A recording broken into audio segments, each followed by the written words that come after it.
یہ صرف دھمکیاں نہیں تھی، یہ جنگ کی تیاری تھی۔ عملی طور پر ایران کا گھیراؤ ہو چکا تھا۔ جنوری 2026 کے آخری ہفتے تک امریکہ کا سب سے خطرناک جنگی بیڑا ایران کے قریب سمندر میں منڈلا رہا تھا۔ ریڈ سی، پرشین گلف، آبنائے ہرمز اور مڈل ایسٹ سے بھی ایران امریکی فورسز کے نشانے پر تھا۔ Sending actually a larger number of ships to Iran. ادھر ایران بھی خاموش نہیں تھا، وہ وارننگ دیتا ہے ہمارے میزائل تیار ہیں، صرف بٹن دبانے کی دیر ہے۔ Country's armed forces are ready with their fingers on the trigger to respond to any US aggression. دنیا سانس روکے یہ سب دیکھ رہی تھی۔ ہر زبان پر ایک ہی سوال تھا، کیا نشانہ ایران کا نیوکلیئر پروگرام تھا یا پھر مظاہرین کی آڑ میں تیل کی دولت پر قبضہ؟ لیکن اصل حقیقت کہیں زیادہ خطرناک تھی۔ واشنگٹن کا مشن ریجیم چینج تھا اور اصل ٹارگٹ صرف ایک، ایرانی سپریم لیڈر آیت اللہ سید علی خامنائی۔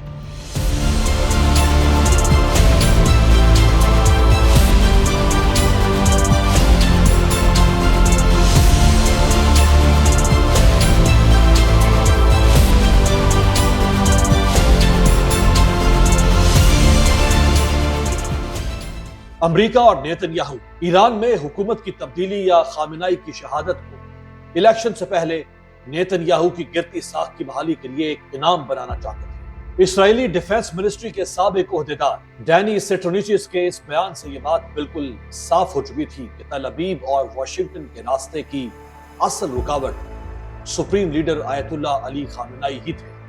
لیکن سوال یہ تھا کہ خامنائی ہی کیوں؟ آخر یہ طاقتیں سپریم لیڈر سید علی خامنائی سے خوف زدہ کیوں تھیں؟ جون 2025 میں اسرائیل کے آپریشن رائزنگ لائن اور امریکہ کے آپریشن مڈ نائٹ ہیمر کی ایران کے خلاف ناکامی سے نہ صرف ان طاقتوں کا گھمنڈ ٹوٹا بلکہ انہیں یہ بھی سمجھ آ گیا تھا کہ جیو پالیٹکس کی بساط پر گرینڈ ماسٹر اور مڈل ایسٹ کا باس ایک ہی ہے، اور وہ ہیں ایرانی سپریم لیڈر آیت اللہ سید علی خامنائی۔ وہ صرف مسجد و منبر کے امام ہی نہیں بلکہ میدان جنگ میں پسینہ بہانے والے مجاہد بھی تھے۔ خامنائی اسٹریٹجی کے ماہر تھے، وہی پاسداران انقلاب فورس کے آرکیٹیکٹ تھے، لہٰذا خامنائی کو گدی سے ہٹائے بغیر ایران پر امریکہ اور اسرائیل کا کنٹرول نہیں ہو سکتا تھا۔ جنوری 2026 کے آخری دن تک تمام دھمکیوں اور تیاری کے باوجود امریکی صدر ٹرمپ ایران پر حملے کی جرات نہیں کر سکے۔ وجہ ایک تھی، خامنائی ایران کا مضبوط اور پیچیدہ دفاع بنانے میں کامیاب ہے۔ حکومت پر ان کی پکڑ مضبوط تھی، ان کے خلاف 20 روزہ بغاوت بھی ناکام ہو چکی، لیکن ایک 86 سالہ ضعیف سپریم لیڈر کو اتنی طاقت کب اور کیسے ملی؟ آخر کیسے انہوں نے گلوبل پاورز کو ناکو چنے چپا دیا؟ آئیے اس کہانی کو شروع سے سمجھتے ہیں۔ سید علی خامنائی 19 اپریل 1939 کو ایران کے شہر مشہد میں ایک غریب لیکن علمی گھرانے میں پیدا ہوئے۔ انہوں نے اعلیٰ دینی تعلیم کے لیے قم کا سفر کیا، وہاں ان کی ملاقات آیت اللہ روح اللہ خمینی سے۔ سید علی خامنائی نے نہ صرف امام خمینی سے دینی علوم سیکھے بلکہ مزاحمت اور ولایت فقیہ کے وہ راز بھی سمجھے جس نے ان کی انقلابی روح کو بیدار کیا۔ 1962 میں وہ سیاسی طور پر باقاعدہ متحرک ہوئے۔ سید علی خامنائی نے امام خمینی کے ان انقلابی ساتھیوں کا ساتھ دیا جو شاہ کی امریکہ نواز اور اسلام دشمن پالیسیز کے خلاف ڈٹ کر کھڑے تھے۔ نڈر، باہمت اور مقصد سے وفادار علی خامنائی نے اگلے 16 سال تک اسی راستے پر قدم جمائے رکھے، ایسا راستہ جو قربانی، صبر اور جد و جہد سے بھرا ہوا تھا۔ تشدد، قید و بند، جلاوطنی اور ظلم و ستم ان کے حوصلے کو توڑ نہ سکے، کچھ بھی ان کے عزم کو متزلزل نہ کر سکا۔ پھر آیا مئی 1963۔ امام خمینی نے اس بہادر اور باصلاحیت نوجوان عالم سید علی خامنائی کو ایک نہایت اہم اور خفیہ ذمہ داری سونپی، ایک پیغام، ایک راز جو شاہ ایران کی حکومت کے اصل چہرے کو بے نقاب کرنے کے بارے میں تھا۔ یہ پیغام انہیں مشہد میں آیت اللہ میلانی اور دیگر علماء کرام تک پہنچانا تھا۔ سید علی خامنائی نے یہ مشن نہایت دیانتداری اور جرات کے ساتھ مکمل کیا۔ اس کے بعد وہ بیرجند شہر پہنچے، وہاں انہوں نے امام خمینی کے پیغام کو عام کرنا شروع کیا، لوگوں کو بیدار کیا، حق اور باطل کا فرق سمجھایا، مگر ظلم کی آنکھیں یہ سب کیسے برداشت کریں؟ یہیں انہیں پہلی بار گرفتار کیا، انہیں ایک رات جیل کی تاریک کوٹری میں گزارنا پڑا۔ لیکن یہ قید ان کے لیے خوف نہیں بنی بلکہ انقلاب کے سفر کا پہلا سنگ میل ثابت ہوا۔ پھر آیا جنوری 1964، رمضان المبارک 1383 ہجری۔ ایک خاموش مگر منظم منصوبے کے تحت آیت اللہ خامنائی اپنے چند قریبی ساتھیوں کے ساتھ جنوبی ایران کے شہروں کرمان اور زاہدان کی طرف روانہ ہوئے۔ مقصد صرف ایک تھا، شاہ کے نام نہاد جعلی ریفرنڈم کا اصل چہرہ عوام کے سامنے لانا۔ وہ جہاں گئے سچ کی آواز بلند کی، عوامی اجتماعات سے خطاب کیا اور پہلوی حکومت کی ظالمانہ امریکہ نواز پالیسیوں کو بے نقاب کیا۔ ہر تقریر ایک چنگاری تھی، ہر لفظ ایک بغاوت۔ اس بار شاہ کی سب سے خوفناک طاقت حرکت میں آئی، ساواک، خفیہ پولیس، خوف اور دہشت کی علامت، ظلم کی سب سے خطرناک مشین۔ پھر ایک رات دیر گئے سید علی خامنائی کو گرفتار کر لیا اور انہیں تہران منتقل کر دیا گیا۔ اس دوران انہیں شدید جسمانی اور ذہنی تشدد کا نشانہ بنایا، لیکن ظلم کی یہ ساری کوششیں بھی ناکام ہیں۔ یہ قید، یہ تکلیف، یہ زخم ان کے عزم کو توڑ نہ سکے بلکہ اسے مزید مضبوط بنا دیا۔ سید علی خامنائی نے رہائی کے بعد بھی انقلاب کا مشن جاری رکھا۔ وہ 6 بار گرفتار کیے گئے لیکن اپنے مقصد سے پیچھے نہ آئے۔ ان کی خفیہ انقلابی سرگرمیاں آخرکار ساواک کی نظروں سے اوجھل نہ رہ سکی۔ سردیوں کا موسم تھا، سال تھا 1976۔ ایک بار پھر ظلم کی مشین حرکت میں آئی۔ ساواک نے پھر خامنائی کو گرفتار کر لیا، انہیں 3 سال کی جلاوطنی کی سزا سنا دی۔ پھر آیا 1978 کا آخری حصہ۔ ملک کے سیاسی حالات بدل رہے تھے، سڑکوں پر عوام کا سمندر امڈ آیا، ہر طرف احتجاج، ہر طرف بغاوت، ہر طرف انقلاب کی صدائیں۔ شاہ ایران کی حکومت آخری سانسیں لے رہی تھی۔ انہی حالات میں آیت اللہ خامنائی واپس مشہد پہنچے۔ یہ واپسی جد و جہد کے نئے مرحلے کا آغاز تھی۔ ملک بھر میں جاری عوامی بغاوت، ہڑتالوں اور مظاہروں کے درمیان انہوں نے اپنی سیاسی اور دینی سرگرمیوں کو پہلے سے زیادہ تیزی کے ساتھ جاری رکھا۔ انہوں نے اس جد و جہد میں انقلاب کی روح دی اور یوں بالآخر وہ دن بھی آ گیا، پہلوی دور کا خاتمہ ہوا اور 11 فروری 1979 کو آزادی کا سورج طلوع ہوا۔ انقلاب کا یہ کارواں آیت اللہ روح اللہ امام خمینی کی قیادت میں اپنی منزل پر پہنچا۔ اس دوران امام خمینی کے حکم پر ایک اسلامی انقلابی کونسل تشکیل دی گئی۔ سید علی خامنائی کو اس کونسل کا رکن مقرر کیا۔ نئی اسلامی جمہوریہ کے قیام کے آغاز ہی سے خامنائی سیاست کے مرکز میں موجود تھے۔ وہ امام خمینی کے پرجوش حامی تھے، ایک ایسے خطیب جن کی تقریریں عوام کے دلوں میں آگ لگا دیتی تھیں۔ وہ ولایت فقیہ کے نظریے کے پرجوش وکیل تھے۔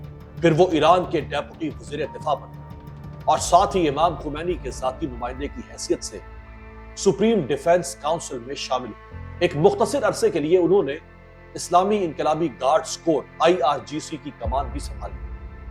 خارجہ پالیسی کے معاملے میں وہ ایک سخت گیر اور جارحانہ سوچ رکھنے والے رہنما تھے۔ 1979 سے 1981 کے دوران تہران میں امریکی ایمبیسی کے عملے کو یرغمال بنانے کا واقعہ ہوا تو خامنائی اس بحران میں کی نیگوشیٹر کے طور پر سامنے آئے۔ سید علی خامنائی پہلے تو مخالفین کی آنکھوں میں کانٹے کی طرح کھٹکتے تھے، لیکن اب وہ دشمنوں کی ہٹ لسٹ پر آ چکے تھے۔ 27 جون 1981 تہران کی ابوذر مسجد میں نماز جمعہ کے بعد عوام کا ہجوم تھا۔ انقلاب ایران کو 2 سال گزر چکے، سب کی نظریں ممبر پر بیٹھے سید علی خامنائی پر۔ انہوں نے گفتگو کا آغاز کیا تو پہلی صف میں موجود ایک شخص اٹھا اور سامنے رکھے ٹیپ ریکارڈر میں ریکارڈ کا بٹن دبا دیا۔ کسی کے وہم و گمان میں بھی نہ تھا کہ اس ٹیپ ریکارڈر میں بم ہے۔ چند لمحوں بعد زوردار دھماکہ ہوا۔ اس حملے میں سید علی خامنائی بری طرح زخمی ہوئے۔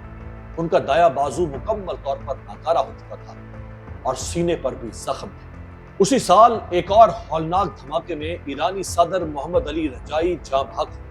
وہ اسلامک ریپبلکن پارٹی کے سیکرٹری جنرل ہوئے۔ اس واقعے نے ایران کی سیاست کو ہلا کر رکھ دیا۔ بہت سوچ بچار کے بعد خامنائی کو IRP کا نیا سیکرٹری جنرل مقرر کیا۔ چند ہی ہفتوں کے اندر وہ صدارتی الیکشن کے لیے پارٹی کے امیدوار بنے۔ حالانکہ اس سے پہلے یہ عہدہ علماء کے لیے تقریباً ممنوع سمجھا جاتا تھا، لیکن اب منظر بدل چکا تھا۔ اکتوبر 1981 سے 1985 تک خامنائی ایران کے صدر رہے۔ یہ ایران کے لیے واقعی مشکل ترین دور تھا۔ ایک طرف عراق سے جنگ چھڑ چکی تھی تو دوسری طرف ملک کے معاشی مسائل اور پھر عالمی پابندیاں۔ 1989 میں امام خمینی کا انتقال ہوا، پورا ملک سوگ میں ڈوب گیا۔ سب سے بڑا سوال ایک ہی تھا، اب کیا ہوگا؟ امام خمینی کی جگہ کون لے گا؟ مجلس خبرگان اسمبلی آف ایکسپرٹس ایران میں نیا سپریم لیڈر کا انتخاب کرتی ہے۔ مجلس نے سید علی خامنائی کو سپریم لیڈر مقرر کر دیا۔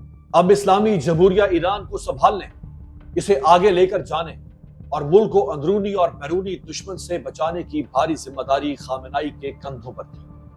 پھر انہوں نے یہ ذمہ داری اس خوبی سے نبھائی کہ ایران سپر پاورز کی آنکھوں میں آنکھیں ڈال کر بات کرنے کے قابل ہو گیا۔ ایران میں شاہ کی حکومت کے خاتمے اور اسلامی حکومت کے قیام سے ایرانی تیل پر امریکہ کا کنٹرول ختم ہو گیا تھا۔ ایران کی سرزمین سے روس پر نظر رکھنے کا اس کا خواب بھی چکنا چور ہو چکا تھا۔ اس تل ملاحٹ کا نتیجہ ایران پر سخت امریکی اور عالمی پابندیوں کی صورت میں نکلا۔ یہ ایک بہت ہی بڑا اور کٹھن چیلنج تھا، لیکن سپریم لیڈر سید علی خامنائی نے اسے بڑی ذہانت سے ٹیکل کیا۔ انہوں نے ریزسٹنس اکانومی کی پالیسی اپنائی، لہٰذا ایران بیرونی دنیا کے بجائے اپنے ہی ملک کی افرادی قوت اور وسائل پر انحصار کرنے لگا۔ اس حکمت عملی سے تمام شعبے فعال ہوئے۔ خامنائی نے زراعت، مینوفیکچرنگ، سائنس و ٹیکنالوجی اور دفاعی شعبوں پر خصوصی توجہ دی۔ ان تمام شعبوں میں ایران نے آنے والے سالوں میں حیرت انگیز ترقی کی۔ ایران اجناس اور توانائی کی پیداوار میں خطے کے کئی ملکوں سے آگے بڑھ گیا۔ وہاں کنفیکشنری سے لے کر ملبوسات اور گاڑیوں تک تمام چیزیں مقامی سطح پر تیار ہوئی۔ Nuclear technology, ballistic missile, drones اور ایئر ڈیفنس سسٹم وغیرہ میں ایران خطے کے کئی ملکوں سے آگے نکل گیا۔ ایران دنیا کی 16ویں بڑی فوجی طاقت بن گیا۔ خامنائی نے پاسداران کے علاوہ قدس فورس اور بسیج فورس جیسی ملٹری پاورز کھڑی کی۔ ایرانی کروز اور بیلسٹک میزائلز کی صلاحیت کا اندازہ آپ اس بات سے لگا لیں کہ جون 2025 کی جنگ میں ایران نے ان میزائلوں سے اسرائیل کے مضبوط دفاعی نظام کا مقابلہ کیا اور وہاں تباہی مچائی۔ جون 2025 میں IAEA کی ایک رپورٹ میں کہا گیا تھا کہ ایران کے پاس 60% تک خالص یورینیم افزودہ ہے، جو کہ ممکنہ طور پر 9 جوہری بم بنانے کے لیے کافی ہے۔ سپریم لیڈر آیت اللہ سید علی خامنائی نے ایران کی اسٹریٹجک ڈیپتھ کو اس طرح بڑھایا کہ امریکہ اور خلیجی ممالک بھی حیران رہ گئے۔ انہوں نے ریجن میں ایرانی انفلوئنس بڑھایا، جسے ایکسس آف ریزسٹنس کا نام دیا گیا۔ یہ امریکہ اور اسرائیل کے خلاف ایک غیر رسمی اتحاد تھا، جس میں لبنان میں حزب اللہ، یمن کے حوثی، شام اور عراق کی مختلف شیعہ تنظیمیں شامل کی گئیں۔ سپریم لیڈر نے فارن پالیسی میں مذاکرات اور بات چیت کے لیے لچک رکھی۔ یہی وجہ تھی کہ ایران نے 2015 میں امریکہ اور دیگر ممالک کے ساتھ ایک معاہدہ کیا، جس کے تحت ایران نے اپنا ایٹمی پروگرام محدود کیا، لہٰذا اس پر لگی پابندیوں پر کچھ نرمی کی گئی۔ لیکن تھوڑے ہی عرصے میں حالات نے ایک بار پھر پلٹا کھایا اور ڈونلڈ ٹرمپ امریکہ کے صدر بن گئے۔ 2018 میں ٹرمپ اقتدار میں آئے تو انہوں نے یک طرفہ طور پر یہ معاہدہ توڑ دیا اور ایران پر پہلے سے بھی زیادہ سخت پابندیاں لگا دی۔ ایران نے ان تمام حالات کا مقابلہ تو کیا، لیکن ان حالات نے کچھ نئے چیلنجز اور بحرانوں کو بھی جنم دیا۔ جون 2025 میں امریکہ اور اسرائیل ایران پر براہ راست حملہ آور ہوئے۔ خطے کے دوسرے ممالک عدم تحفظ کا شکار ہو کر ایران سے دور اور اس کی مخالف قوتوں کے زیادہ قریب ہوئے۔ واشنگٹن سے تناؤ کی وجہ سے تہران پر عالمی پابندیوں میں وقت کے ساتھ ساتھ مزید اضافہ ہوتا گیا۔ ان حالات کا دباؤ براہ راست ایرانی عوام پر پڑا۔ ملکی حالات بے قابو ہوتے چلے گئے۔ سخت گیر سیاسی اور مذہبی پالیسیوں کی وجہ سے عوام میں بے چینی بڑھتی گئی۔ 2009 میں انتخابات میں دھاندلی کے الزامات سامنے آئے تو گرین موومنٹ نامی احتجاجی تحریک اٹھی۔ 2018 میں بے روزگاری، معاشی مسائل اور مذہبی آزادیوں کے لیے احتجاجی مظاہرے ہوئے، جنہیں درویش تحریک کہا گیا۔ 2022 میں مہیسہ امینی نامی ایک 22 سالہ لڑکی کو حجاب درست طریقے سے نہ پہننے پر گرفتار کیا گیا، جس کے بعد پولیس حراست میں اس کی ہلاکت ہوئی۔ اس واقعے کے بعد ایران بھر میں احتجاجی مظاہرے ہوئے۔ اگرچہ امریکہ اور اسرائیل ایران میں رجیم چینج چاہتے تھے، وہ ولایت فقیہ اور ایران کے سیاسی نظام کو مکمل طور پر تلپٹ کرنا چاہتے تھے، لیکن دوسری طرف یہ بھی حقیقت تھی کہ کرنسی کی بدترین ڈیویلیویشن، مہنگائی میں اضافہ ہوا، انتظامی نااہلی اور کرپشن کے الزامات لگے۔ یہ سب مل کر دسمبر 2025 سے جنوری 2026 تک کے بڑے عوامی احتجاجی مظاہروں کی بنیاد پر سڑکوں پر غصہ تھا، بے چینی تھی۔ امریکہ اور اسرائیل ان مظاہروں کو ہوا دے رہے تھے، بھڑکا رہے تھے، تاکہ ان کے ذریعے سے ایران کے نظام حکومت کو تبدیل کر دیا جائے اور خامنائی کا تختہ الٹ دیا جائے۔ دوسری طرف حکومت نے اس حقیقت کو نظر انداز کر دیا کہ آج کا ایران زیادہ تر نوجوانوں پر مشتمل ہے۔ وہ نوجوان جو انقلاب کے بعد پیدا ہوئے، جن کا دنیا کو دیکھنے کا انداز پرانی نسل سے بالکل مختلف ہے۔ وہ نسبتاً آزادی چاہتے ہیں، اپنی رائے کا حق چاہتے ہیں، وہ دنیا سے ٹکراؤ نہیں بہتر تعلقات کے حامی ہیں۔ لہٰذا سوال یہ تھا، آخر ایران کی اسلامی حکومت نوجوانوں کے ان جذبات، امیدوں اور مطالبات کو سمجھنے میں ناکام کیوں رہی؟ انہی حالات کی وجہ سے وہ موڑ آیا کہ جس کا ذکر میں نے ویڈیو کے آغاز میں کیا۔ جنوری 2026 ختم ہونے تک امریکی جنگی بیڑے ایران کا گھیراؤ کر چکے تھے۔ پھر انقلاب ایران کی 47ویں سالگرہ سے 11 دن پہلے سپریم لیڈر آیت اللہ سید علی خامنائی بے خوفی کے ساتھ ایک بار پھر سامنے آتے ہیں۔ وہ اپنی قوم کے خوف کے بت توڑ دیتے ہیں، قوم کو اعتماد دیتے ہیں، قوم کو جرأت اور مزاحمت کا سبق دیتے ہیں، اور وہ خبردار کرتے ہیں اگر امریکہ نے ایران پر حملہ کیا تو یہ جنگ پورے خطے میں پھیل جائے گی اور ہم امریکہ کو ایسا سبق سکھائیں گے کہ وہ یاد رکھیں۔